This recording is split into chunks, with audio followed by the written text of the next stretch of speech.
அம்மா ஆட்சியை அமைக்க சின்னம்மா தலைமையில் ஒன்றிணைவோம். செங்கோட்டையன் படத்துடன் உசிலம்பட்டி நகர்ப்பகுதி முழுவதும் ஒட்டப்பட்ட போஸ்டரால் பரபரப்பு.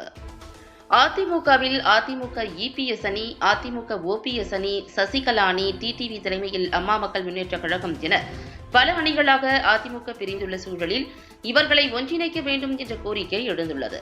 இந்நிலையில் இன்று மதுரை மாவட்டம் உசிலம்பட்டி நகர் பகுதி முழுவதும் மறைந்த முன்னாள் முதல்வர்கள் அண்ணா, எம்ஜிஆர், ஜெயலலிதா புகைப்படங்கள் மேலே இடம்பெற்ற நிலையில் ஓபிஎஸ், சசிகலா, டிடிவி தினகரன், செங்கோட்டையன், வைத்தியலிங்கம் மற்றும் உசிலம்பட்டி எம்எல்ஏ ஐயப்பன் படங்களுடன் ஓபிஎஸ் ஆதரவாளர்கள் தொண்டர்களின் எண்ணங்களை நிறைவேற்ற ஒன்றிணைவோம், சின்னம்மா தலைமையில் ஒன்றிணைவோம் என்ற வாசகத்துடன் 2026 அம்மா ஆட்சியை மீட்டெடுப்போம் என்ற வாசகத்துடன் ஒட்டப்பட்டுள்ள போஸ்டரால் பரபரப்பு ஏற்பட்டுள்ளது. செங்கோட்டையன் அதிமுக ஒன்றிணைய வேண்டும் என்ற கோரிக்கையை வலியுறுத்தியது பேசுபொருளாக மாறியுள்ள சூழலில் செங்கோட்டையன் புகைப்படத்துடன் ஓபிஎஸ் ஆதரவாளர்களால் ஒட்டப்பட்ட போஸ்டர் பரபரப்பை உண்டாக்கியுள்ளது.